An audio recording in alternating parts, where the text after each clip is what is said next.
कोई ना कोई पीएसयू हम देखते हैं कि रोज कमान पकड़ता है और वहाँ पे अच्छा मूव बनता है। आज शायद आईएफसीआई का दिन है। क्यों मैं ऐसा कह रहा हूँ?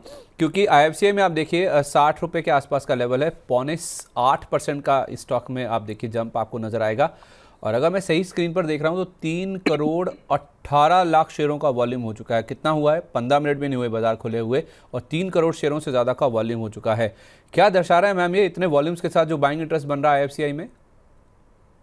आईएफसीआई सिर्फ एक चीज दिखा रहा है कि इस साल का जो जो नॉन बैंकिंग सेक्टर्स हैं, मतलब इसको मैं एक रेफरेंस से जरूर डिस्कस करना चाहूंगी।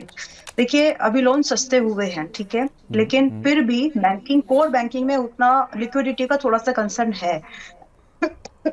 एंड ये भी दिखा रहा है कि जो जो सब्सिडीज गवर्नमेंट की कुछ ना कुछ प्रोजेक्ट्स को लेकर के जो पीएलआई स्कीम से या जो डायरेक्ट सब्सिडीज थी, कुछ करेक्शन होगा संदीप जी। अब कहाँ होगा वो मैं पॉइंट नहीं कर पा रही हूँ कि किस चीज पर ये जाकर के रुकेगा, लेकिन कुछ पॉकेट से, कुछ प्रोजेक्ट से सब्सिडीज घटेंगी। अब उन चीजों को लेकर के जो माइक्रो फाइनेंसिंग वाला, जो लेंडिंग वाला जो कॉन्सेप्ट आ जाता है, तो वहां पर वो डिमांड बढ़ेगी। साथ में जबकि ये स्टॉक अगर आप देखेंगे तो फाइनेंशियल्स इसके बहुत अच्छे हैं, बट उन financial, excuse me, I am under weather, तो थोड़ा सा गले में इरिटेशन है, सो कोई प्लीज बात नहीं, bear with me. Thank no you. Worries, कोई दिक्कत तो नहीं है। Financials, thanks. फाइनेंशियल जो है बेटर है, बट स्टिल ये स्टॉक अपने सेक्टर से 3 गुना मल्टीपल पर, 4 गुना पर मल्टीपल्स पर है।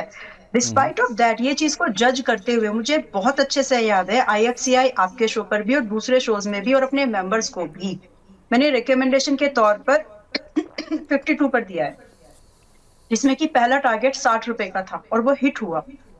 अभी भी इसमें अगर आप एक पोजीशन बाइंग के बारे में अपॉर्चुनिटी ढूंढ रहे हैं, it's really not too late according to me, because further हमारे लिए पहला टारगेट हो चुका है, इट्स अ डिस्क्लोजर। जो भी दिया था 60 रुपए का फर्स्ट टारगेट था, बट इसके बाद कुछ एक्सटेंडेड टारगेट्स के भी डिस्कशन हुए थे, जो कि swing trade, mid term trade के पॉइंट ऑफ व्यू से हिट होने चाहिए और बहुत लाइकली कि हो जाए। So if you are still holding it, keep on holding.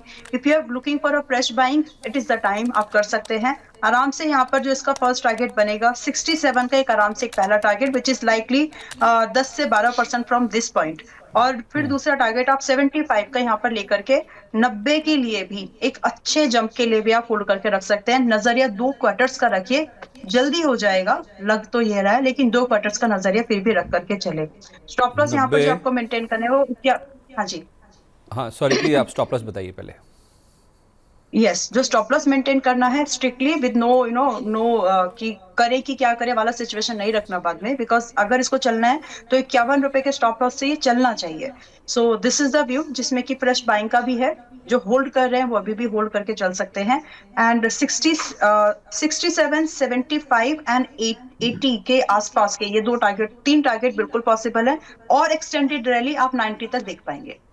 तो आप कह रहे हैं कि खोने के लिए 9 रुपए हैं और पाने के लिए 30 रुपए, 90 रुपए का टारगेट, मतलब 50% की अपसाइड की बात कर रही हैं आप? Exactly exactly. और 2 क्वार्टर का समय दीजिए, और मैं 2 क्वार्टर की बात कर रही हूँ, but I don't think so that it gonna take 2 quarters.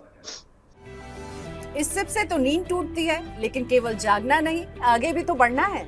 उसके लिए चाहिए एक और सिप।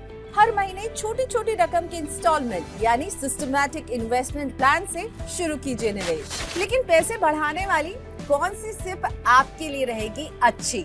म्यूचुअल फंड सिप से जुड़े हर सवाल का जवाब मेरी सिप मेरा सवाल। सोमवार से शुक्रवार 4 बजे मिलेंगे हम सिर्फ मनी 9 पर।